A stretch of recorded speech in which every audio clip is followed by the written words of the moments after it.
Howdy, folks. Dave Yauk here with Mr. Leo, 9-year-old OTTB. This is his third training session. The first one didn't get recorded because the owners were here. In that first one, I established a relationship, got a common language, and taught him to learn. And I got on him. He was a pretty good guy. He's not unbroke. He did buck quite a bit when I put the saddle on him and asked him to canter. I could attribute that to an absence, which he probably had never had on before. The second session was all about trailer loading at Liberty. That one's posted. You're welcome to see that. This session, my intention is I want to get on him again. I want to get him ready. As soon as he gets some shoes on, I want to take him out on the trail and teach him how to think back to me when there's a lot going on around him, and how not to stay focused on the other horses, but rather stay focused on me. And I started this, at the beginning, this video right here. I just walked him down here. I hadn't even brought him in the round pen yet, as you can see. And I turned the camera on. If you don't want to see all this preliminary stuff, right now I'm going to be grooming and tacking him. Then you're welcome to fast forward. My intention is to tack him up, get on him, ride him a bit, and then untack him. And I'm going to ask him to get back in and out of the trailer at Liberty today. I might even go in hand and ask him to go in and out because I need to teach him to unload out of the trailer. Yesterday, when I asked him to get in and we finished, he turned around in the trailer, and a horse his size, it'd be better if he backed out. It's a natural thing to turn around and come out head first for any of us and all of us. How often do you walk backwards? Probably not that often. So I could be doing this at Liberty. I'm just going to speed things up today because if he decides to run around or anything like that, plus I don't have this thing closed up yet because I want to get all my tack out and situated.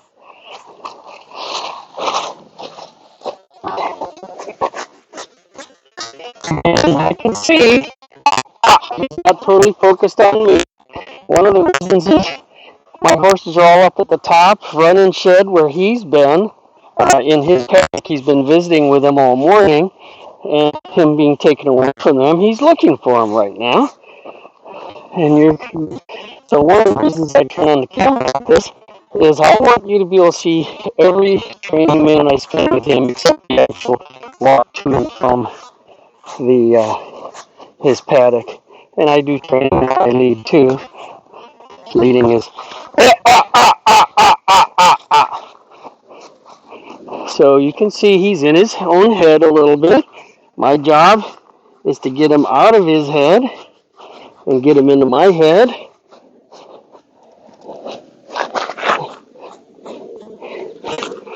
So I'm going to ask him to think about me. It's always better to do stuff either at Liberty or with just a lead light on like this. He knows he's a slightly physically restrained, but not completely. So this is better than cross ties.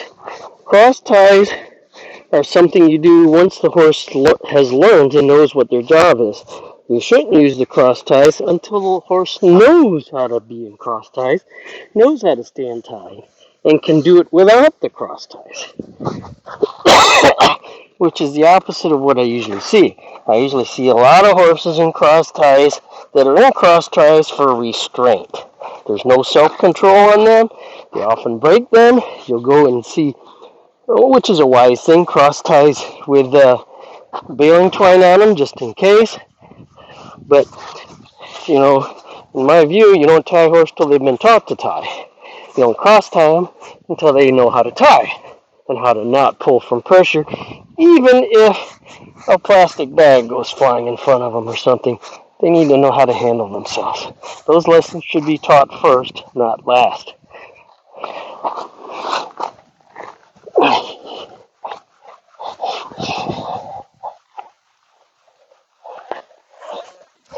Okay, so I've got the worst of the crusty stuff off so I can get some fly spray on him because he's got flies buzzing around. I'll go ahead and put Mom's custom fly spray on, which doesn't have any actual poison in it. Our commercial fly sprays that we put on most of our horses, or most of our fly sprays rather, are poisons. They are not repellents, which means the fly has to land on your horse first. Then, when they fly away, they carry the poison with them, and they might not come back. So every one of the 10,000 flies that's going to interact with your horse has to land on them first. What good is that? Really, rather that they not even land on them, right? So use repellent. This is a custom-made mixture of, I don't even remember what you put in this. Peppermint. Don't want too much of that. It can burn your horse's skin if it's in too big a concentration. Citronella. I don't remember. She told me the formula or the contents, but it's intended to be a repellent. So it's going to deter flies from landing on him. It's not going to kill them, which is kind of silly to try to kill all the flies in the world when there's quadzillions of them. But it's a good business model for our fly spray companies because they can sell infinite amounts of fly spray because it doesn't work. I mean, it doesn't work for your intention, which is to keep the flies off your horse. So it makes more businesses flourish with fly sheets, fly masks, and now fly leggings. And because our fly sprays aren't designed to repel flies, we got to use all these other things so when the flies do land on our horses, it doesn't bother them so much. Capitalism at its finest. Sorry for the editorial opinions, companies, but I know that you're all about business models and making money. And I'm not sure how well this stuff works, but it is working. Yes. Now, once I put fly spray on, I didn't do the intermediate brush. I usually do stiff, intermediate, and then face brush, which is really, really soft. And I'm going to skip the intermediate one because I put the fly spray on, and I want to use this brush to spread it around to the places I didn't actually get it on.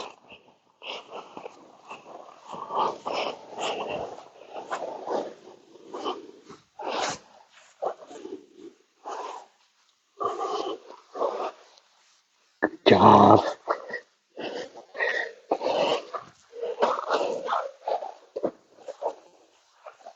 Good job. I should have already taken off his halter and lead and see what he does. He might leave. If he leaves, I'll come back and ask him to be with me. And again, part of the reason for doing that is to get the horse thinking about me and asking the question, what do I want, instead of what do they want? Okay, I'm going to go ahead and take this stuff off. I've got that door open enough, he's not going to leave out that way. I got to get all my tack out, get it set up. Good job. Thank you for staying with me. I love you.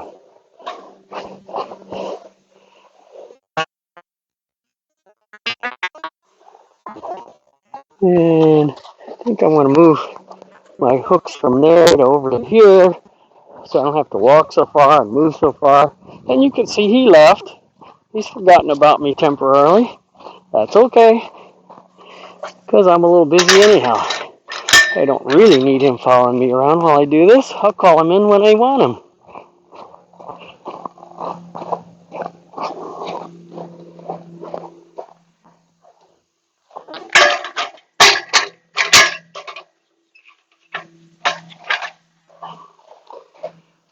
Okay. He seems to have the 34, seems to work best for him. I'll take a closer look at assessing that, whether I want to go longer on the girth.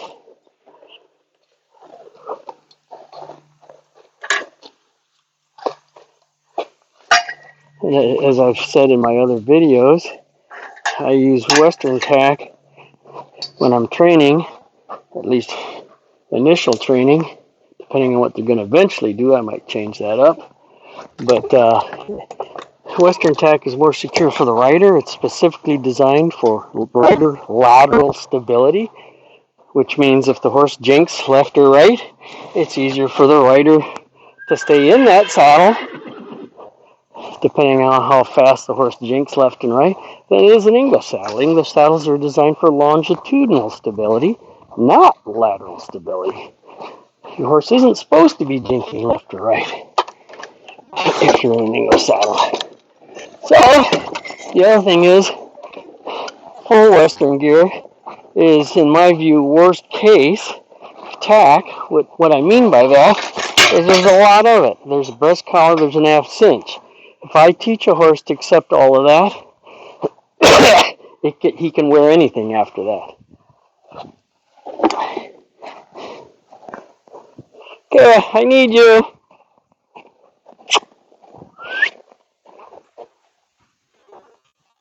Good, good, good, good. I came down to give him peace. I want him to have peace when he's with me. And you could see he screamed for my horses. He was kind of trotting around. That's his anxiety. Me doing this should help him with his anxiety, and he should find a preference for being with me at peace than over there running around on his own feeling high. Okay, so what I did right there was he took his feet from me. Once I call a horse in, and especially if I put a halter or bridle on him, those are my feet. Decision maker, communicator, doer.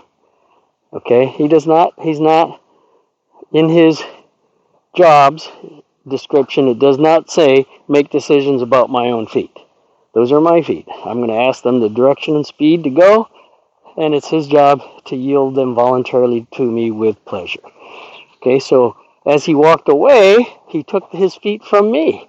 He made a unilateral decision about his feet, didn't even check in with me, and took off. I need to take them back in some way and claim them back for myself. And when all I see is butt leaving, there's only one option I know that I have, and I can ask him to leave faster.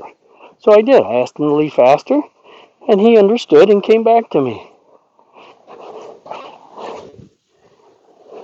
Well, again, this is only our third training session.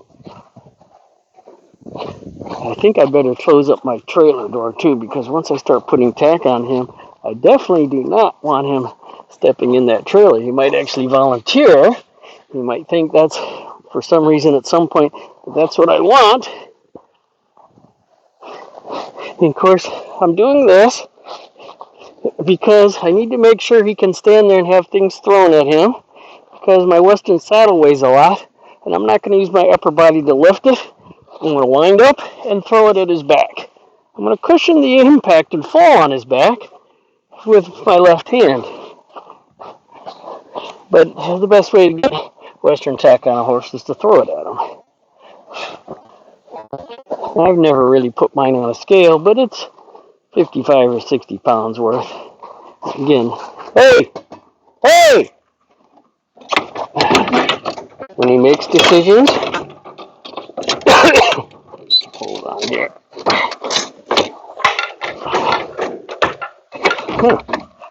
Interesting.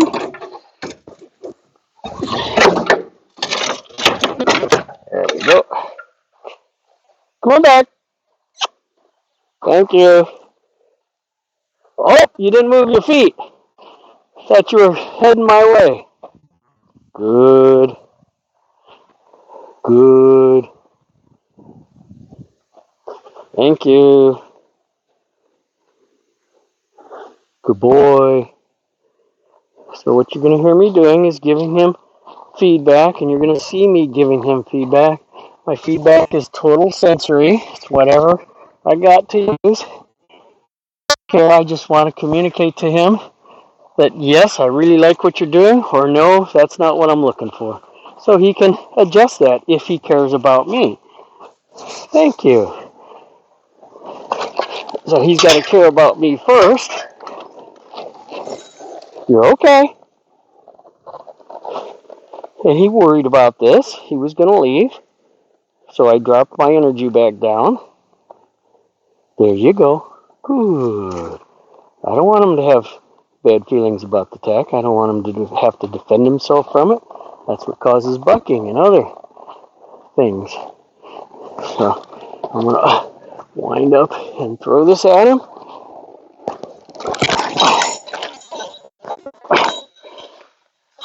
I'm going to tent my pad right here so it's not tight on his withers. And I'm going to get all the hair, pull all the mane forward so it's not going to be pulling on his mane. And of course, the first thing I'm going to do is put the girth on so if he does walk off, he doesn't dump my saddle in the dust. I don't need to dust off my saddle. So thank you.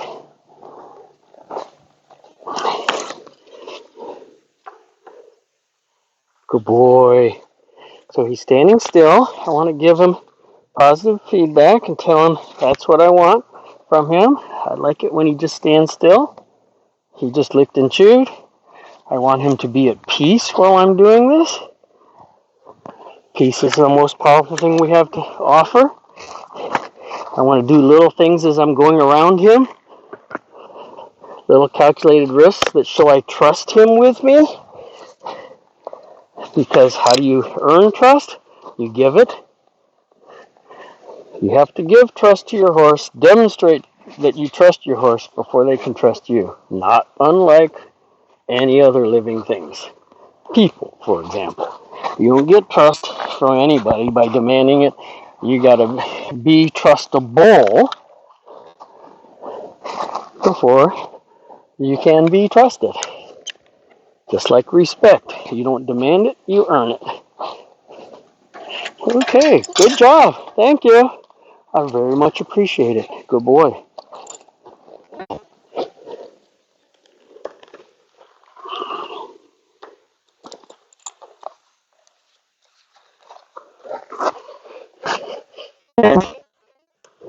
I do a lot of things at Liberty like this, and one of the reasons is horses at Liberty don't lie to you. If they have a halter bridle on, they know they're physically restrained. They don't have any choices, or they have a lot fewer choices, and they're going to lie about how they feel. They're going to be stoic. I want to know my horse's true feelings because my job is to change the way the horse feels when they feel bad. I want to help them learn, which means I want to make sure they've got mostly neutral or positive feelings because that's the mental state required to learn things. If you've got a lot of anxiety, you're not going to learn anything. You might learn a little bit.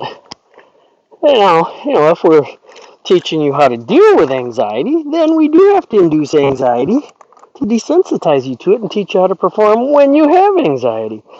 Okay, now notice I haven't picked his feet yet.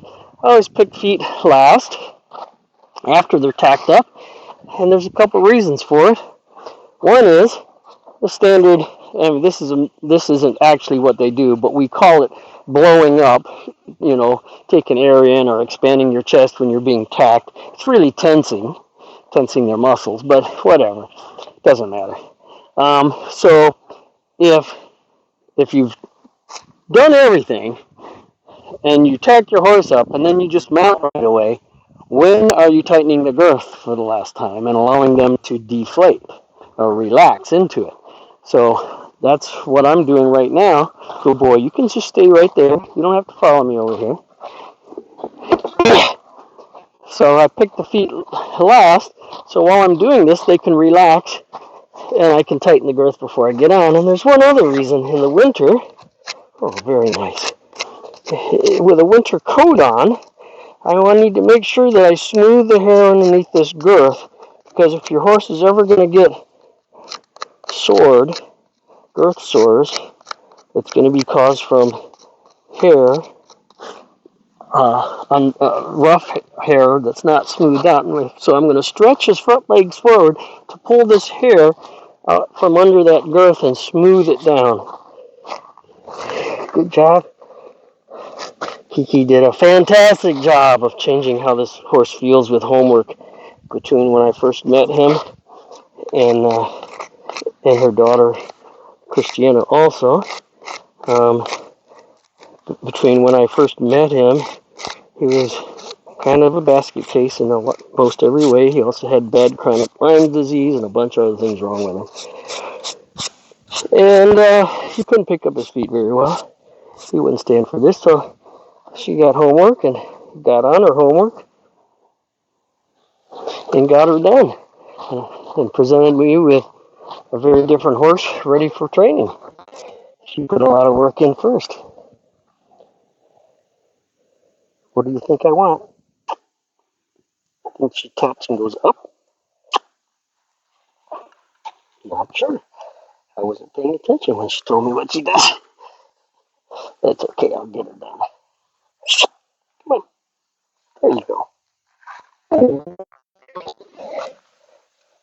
Ooh, we lost a quarter. I mean a rear corner of his hoof wall here overnight somehow. Got a nice chip in it. Okay, beautiful feet. Stretch this way. There. He's already picking that foot up for me. Good job. Let go. Let go.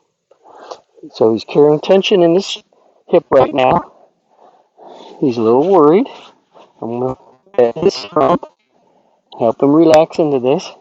And you can see how I'm doing this. I actually am trusting him with my safety by going down on one knee. My back is straight. So my back doesn't hurt while I'm doing this. As you get older, your back fails you. And I'm giving him the responsibility for self-control and holding his hook on my leg. I don't want to hold your foot. I want you to hold it there and leave it there. And that's another beautiful hoof. Okay, thank you, son. Good job. Okay, yes, I have my bridle out. And the only thing I don't have is my helmet. Don't need you to leave. We'll just do that. I'll be right back. Just get my helmet.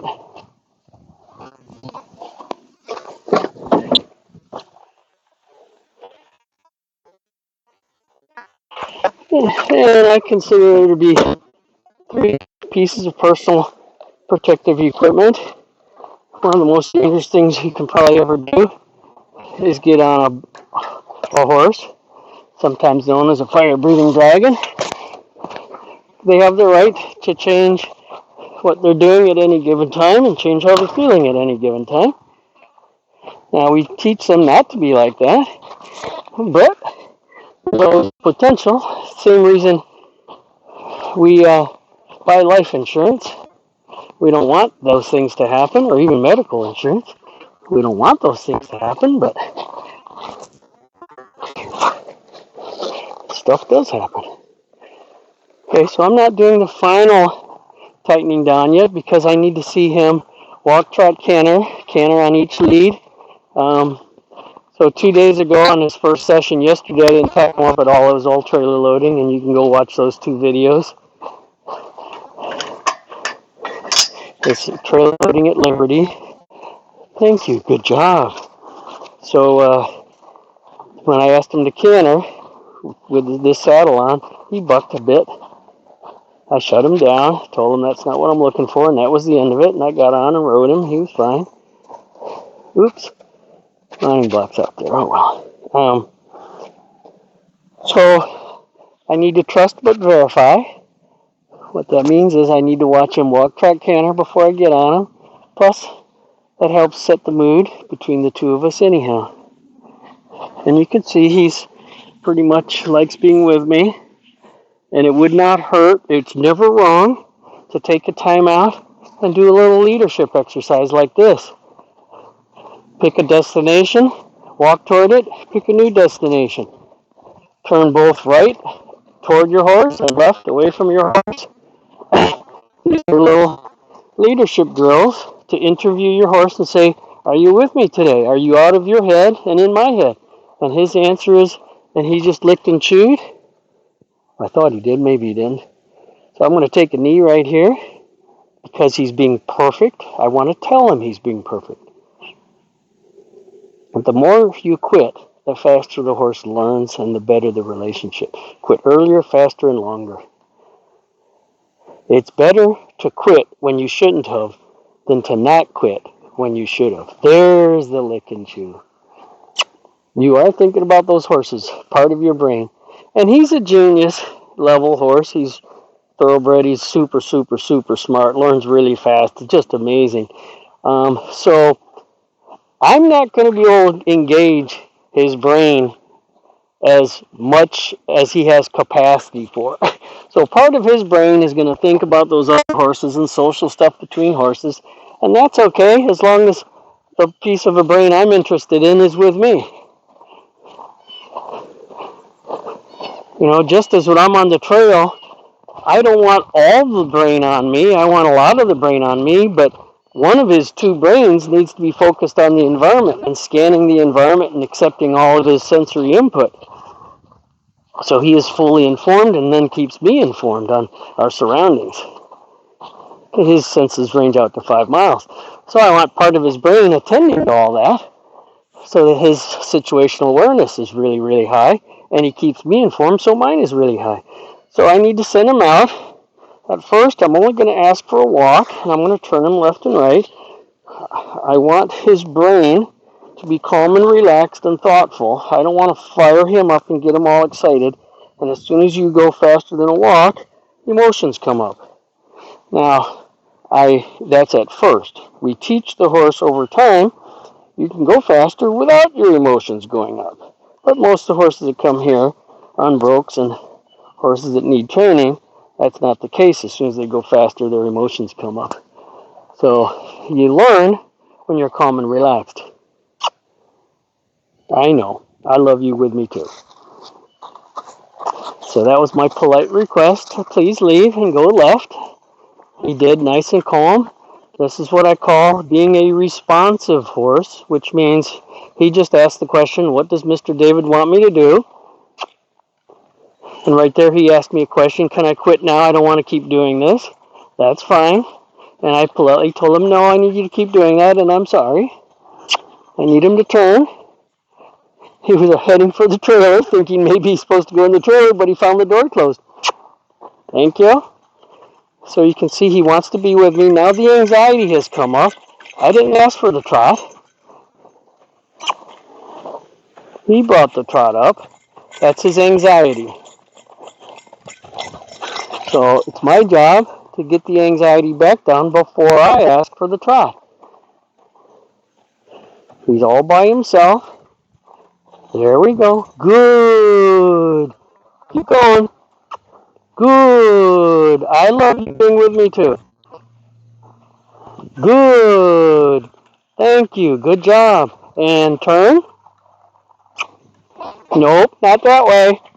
Not that way. I need you to turn away. Hey, no. There you go. I'm going to take a miniature quit right there because he got a little confused and worried. He's dropping his head. That's beautiful. So I need him calm and relaxed at the walk before I go to the trot. He keeps telling me he wants to either quit or come in. He's going, I don't need this junk. You're okay. I'm staying away from him. I'm not quite in the center of the round pen to increase my distance because the closer you get, the more the pressure is on the horse. I don't want him to feel pressure. I want him to be at as much peace as he can be out there. Nope. He just licked and chewed as he started to trot. That's interesting. So he's trying to control his own anxiety. He just failed. There you go. Now you got to keep going. And turn and go the other way. Good job. Now I'm going to ask for the trot. There we go. And I'm going to ask for the turn. And the trot back in the other direction. And I want him to calm down. He's rushing things. I want a nice, good transition. I don't want any hurrying. There you go. There you go. Good job. Very nice. So this time I let him come in. He asked if he could. I told him sure. It was a very quick exchange because he relaxed down in that trot. That was a nice relaxing few steps at the trot, and that's what I'm looking for. So I quit with him. I don't want to stare at his face. I want him to experience peace with me. And I'm going to see if he needs to lick and chew and let go more anxiety. He just did. I'm going to send him back out, and we're going to do, I got to see canters in both directions. I'm going to have to put a lot of pressure on him. I know that. He's a little hesitant to canter for some reason. I barely asked him to canter, so he doesn't really know my cues to canter yet. He's not just stepping into it easily. At least he didn't last time, but that's okay. Good job. Okay, out you go. Thank you.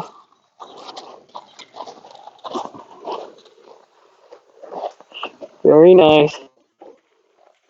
Good job. And I need a trot.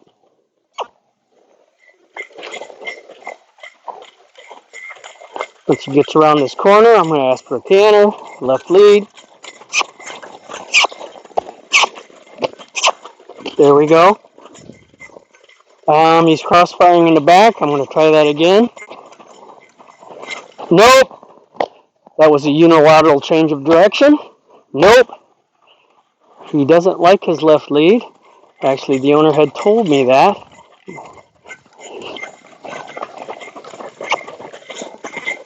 And he's crossfiring again.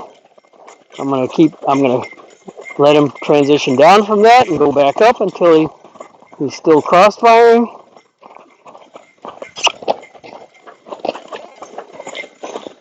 I'm sorry, he's counter-cantering. He's cantering on his right lead. There he goes. He did a fine lead change. That was really hard for him. And now I'm telling him how much I appreciate that it was really hard for him and that he gave me the effort and that he was successful at getting on that left lead. Good job. This is the fastest, clearest way to tell your horse good job. Quit. Leave him alone. Let him be with you. Experience peace. Good. Good. So when we get going again here, I'm going to ask him for his right lead instead of going back to the left lead because he was successful on it. I want to go to the right lead, and then I'll go back to the left lead. Let him feel the difference. Now he's a pretty leggy guy, big guy. This is a 60-foot round pen. It's the smallest round pen I deem acceptable to canter a larger horse. It's not that easy. But it's not that hard either. He's strung out, he's hurrying, I won't say he's panicking, but he's rushing. He's certainly not collected. So, that's okay. Good job.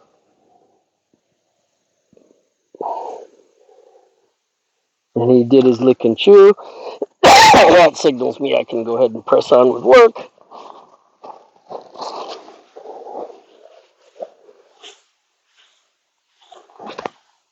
What a good horse. And you can see that today, well, on that lead, there was no extracurricular activities on his part, no bucking or anything.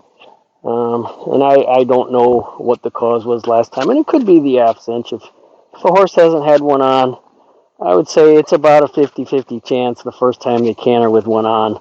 And that's why I want to do that in here. Okay, so we got the left lead. I'm going to go for the right lead now.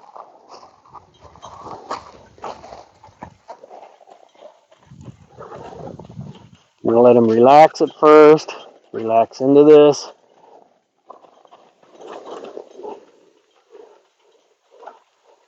I'm going to go ahead and ask for the trot. He's rushing it. I'm going to wait a little bit, let him calm down from that. And he's almost maxed out. I'm going to go ahead and ask for it. There it goes. That's a good right lead.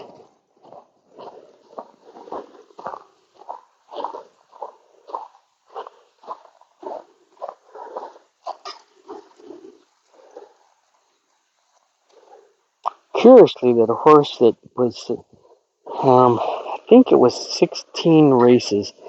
First video I thought it was over 30. I thought that's what the owner told me, but I looked it up. He had 16 races. He had 1 race as a 4-year-old, about 10 races as a 5-year-old, and the rest of them as a 6-year-old, which is really cool that the owner and trainer waited till he was not completely physically mature, but certainly more than the average, which is great. And I'm pretty sure he had, I think it was 3 wins and 3/3, something like that. So he was successful, won about $35,000, which certainly didn't pay for his upkeep. But it's curious that a racehorse who's on left leads on a track has trouble with a left lead. And it might be why he came off the track, because he might have developed a problem in his right rear. He is, generally speaking, mostly left-handed, which is what most horses are. 80% of horses, opposite of humans, are left-handed. And what that means is his left front shoulder is stronger than his right, but his right rear leg should be stronger than his left. So he should be able to favor that left lead. He has seen and been treated by osteopaths, which should have fixed any structural problems that they found. He has not had an internal exam, so we don't know exactly why he's having trouble with that lead. Normally an osteopath finds anything that would be a structural reason for that. Although I once had a horse that had a little problem with the lead, and they didn't find it until they did an internal exam. When they were inside with their hand, they found a break in the pelvis. And the theory was that could happen at childbirth, but basically his pelvis was broken, and it was offset. There was a difference in height at that break. It fused back together. But he had a lot of trouble with the lead on that leg. Everything else, he was not lame in any way. He just had trouble with his, I think that was his right hip, and it was his left lead that he was having trouble with. So who knows? Weird things happen. Okay, son. Let's see that left lead again. Yes, you do have to leave. I'm sorry. Thank you. We're not going to do a lot of busy work today like this. Mostly going to be brain work, I promise. Although you're thoroughbred, you ought to love running. There you go. Good. That was a really nice jog. That was the nicest little jog. We're going to be practicing a lot of that on the trail. Nothing I like better being a I'm not completely Western trainer. I ride English too, but I like to put a good jog on every horse I ride. A good sitting trot. Good job. Thank you. Okay, let's go do that again. What I liked about that jog was he had almost zero energy, definitely no emotions in that trot. That was actually the best trot he's given me in terms of feelings. There's a pretty good one too. Nope. And that's why I quit. Okay. There. Flying lead change again. He started out counter cantering and did a flying lead change. Now, I'm quitting these so fast because I'm wanting to give him immediate feedback. I know he did a flying lead change in the front off the counter canter. I'm going to have to look back at the video to see if he's actually changing leads in his back end or not. Because I know there's been a couple of times that he was actually crossfiring and not on the wrong lead, but on the correct lead in the front, but not the back. So I'm going to have to watch this a couple times because this is something I want to be aware of. It can affect a horse's balance in the beginning. For example, if he's going to canter on his right lead when he's turning left, he's going to be able to fall sideways easily as he's turning left, not being on the wrong lead. That's why horses get on leads when they're turning in directions. Good job. Okay. But we got to try that a few more times before I get on. You actually had a lot more energy than you needed in that too. I saw you got really excited. Your back end kind of bunched up a little bit there. I don't need to see that. You just relax into this, okay? I think one of the reasons why he's got that tension is it's a little hard for him, that left lead, clearly, or he wouldn't be doing what he's doing. There you go. Yes, that's what I'm looking for. Okay, see if I can see both the front and the back this time. So his rear end is wonky. I think his right rear is weak. There, perfect. That was a brilliant canter. Slowed down. He's being a little wonky right now. That's a highly technical term, wonky. So I don't know what that's about, but I do see, even when he's on the correct lead on front and back, that his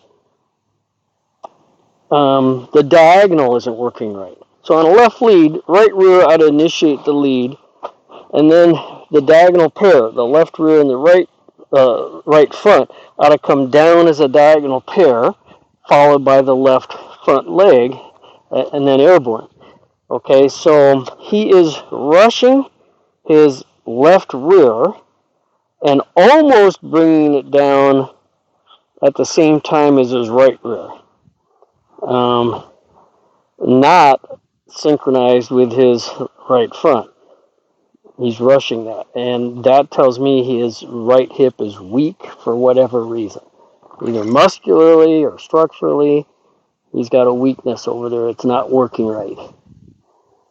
That's something we need to file away. And for Christiana, there's a chance, if we don't get that fixed, that jumping might not be the right thing for him. If he's got a rear end weakness or dysfunction of some kind that we can't get fixed for whatever reason, he's not going to have a jumping career. That's going to be too hard for him, and he's going to object to it over time. It might just be a trail horse, a really good one. But that's okay. We'll see. We're going to do everything we can to try to get to the bottom of that and get that fixed for him so he can have a nice, long, happy career. Okay.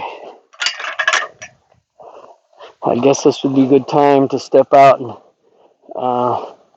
I didn't put a bridle on you yet. Okay. Yeah, I'll put the bridle on and do my bridle work first before I change to the next part 2.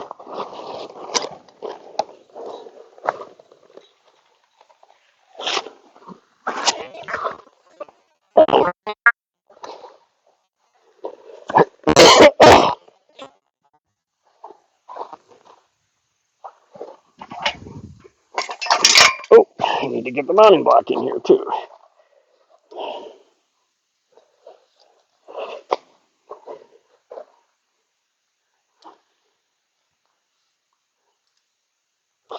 I like to use a full cheek snaffle bit while I'm training.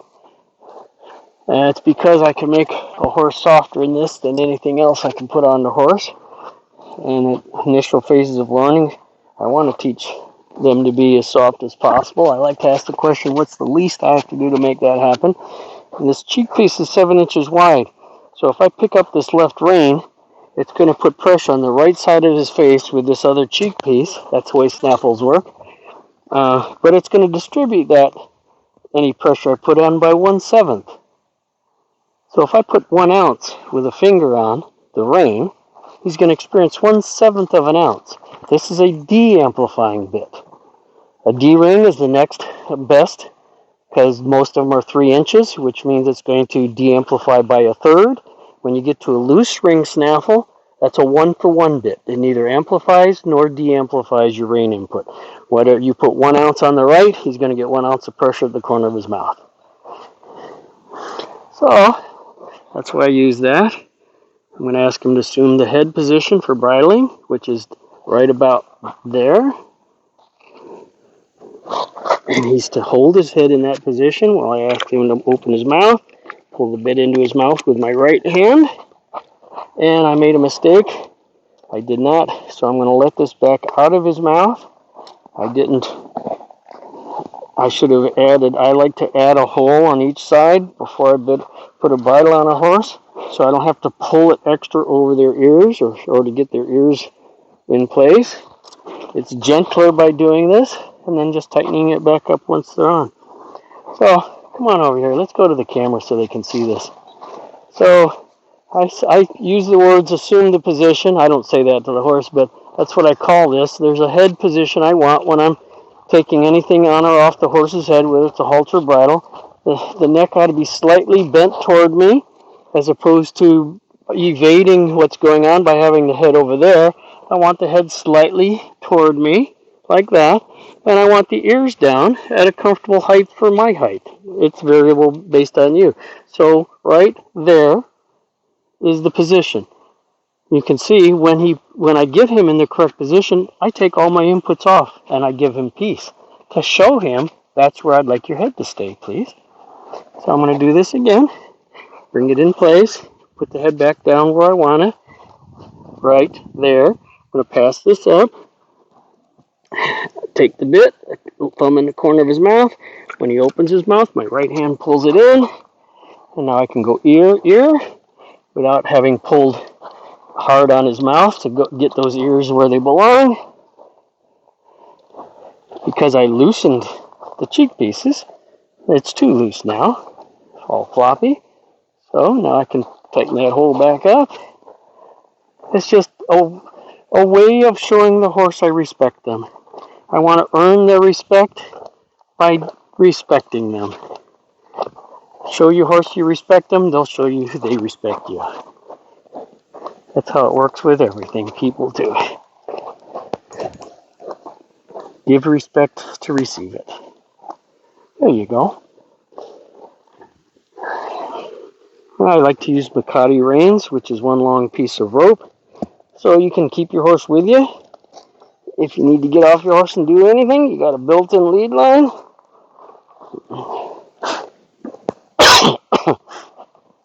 Good job. Very nice. Very good. Ready to get to work? Mounted work? That's good. Last thing you do before you mount, check your girth and put your helmet on. Whoops, and go get the mounting block. Okay, son. I got a little bit ahead of myself there. So I'm going to kind of put this up here, and if you just stand for me, please, and stay right there while I get this mounting block, I'd appreciate it. And I know you creeped forward right there. Oops. Oops, I didn't do bridle work. That dressage whip just reminded me. I just need to do a tiny bit of bridle work first.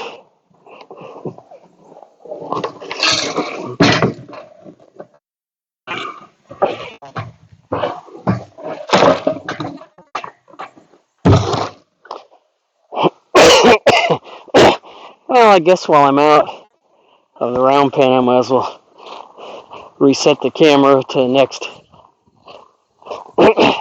video. I like these things to be under 45 minutes, maybe 30 minutes.